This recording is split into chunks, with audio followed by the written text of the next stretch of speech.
Hi guys! Welcome to my channel, Ma'am Shilin Angelo's Vlog. Ay guys, Diyos ko, nag-voice over na lang ako guys kasi alam mo naman, ang mga sa kapaligiran natin, napansin ko ay may mga sumasapaw ng mga music dyan, mga copyright na yan. Hindi ko napansin. Ito daldal ako ng daldal nito, hindi ko napansin na may nagtutugtog. Well, tayo mag-aalmusal ngayon. Kailangan na nating mag-almusal ng hindi kanin, kundi kanin na rin siya. Kasi bigas eh. Suman sa lihiya guys. In-order ko yan sa Facebook ba, nakita ko. Na malapit ang dito sa amin. So, nagpa-deliver lang ako. So, minimal lang naman yung ano niya, yung DF niya, mga 20 pesos lang, ganun. Kaysa pumunta pa ako doon para bumili, mamamasahe ka pa, o di mas nakamura pa ako si 20 pesos lang, di ba? So kakaiba yung ating ating almusal ngayon dahil suman sa liya. Basta nag-crave lang ako at pagbigyan na natin yung ating para ma-satisfied tayo sa ating gusto nating kainin. Well, ito ay pre-breakfast or pwede rin hindi na kasi mabigat din sa tiyan ito eh. Kanin to eh. Pero sarap siya, malagkit at may latik. Ang sarap ng latik. Tingnan nyo yan. Latik na yan. Oh, ang dami. Ayan. Kasi paborito din yan ng anak ko guys. So, bumili ako mga 100 pesos yan. 10 piraso. In other words, 10 pesos pala ang isa na suma na liha yan. Pero napakasarap talaga nung latik niya guys. Makita mo yung lasa niya. Lasa talagang niyog. Yung gata. Kakanggata. At yan, tingnan nyo naman yung medyo malaki din. Yan tinatawag na triangle. Meron ding isa yung parang pahaba. Yan naman parang medyo mahal yun. Pero malalaki kasi yun. Ito maliliit na triangle. Ito mas gusto ko yung triangle. Pero nung lang siya, yung balot na balot talaga ng magawain kasi balot na balot talaga yung So kakain na tayo ng ating suman sa lihiya.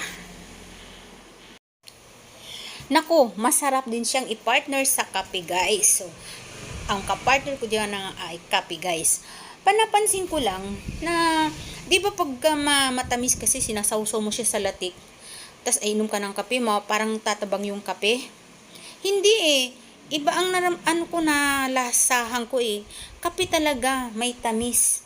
Hindi man ganun katamis. Basta masarap siyang i-partner sa kape talaga. So hindi nawawala yung lasa ng kape ko na matabang kasi alam mo na yung suman sa lihiyan na may latik, sawsaw mo sa latik na napakatamis.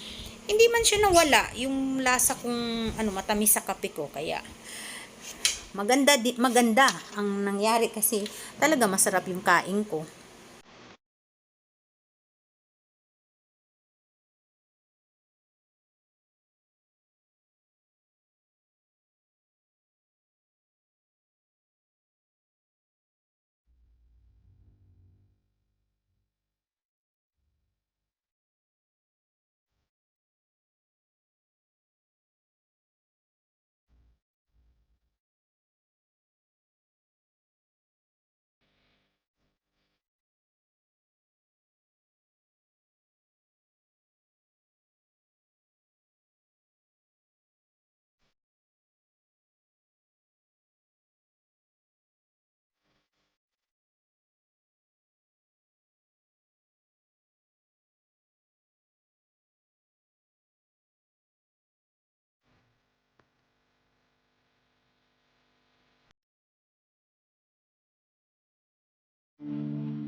So, hanggang dito na lang guys ang aking vlog. Sana nagustuhan nyo ang aking alay sa inyong video ngayon. So, sandali lang ito. Pinabilis ko na lang guys. Please don't forget to subscribe. Bye guys. Thank you for watching. Bye.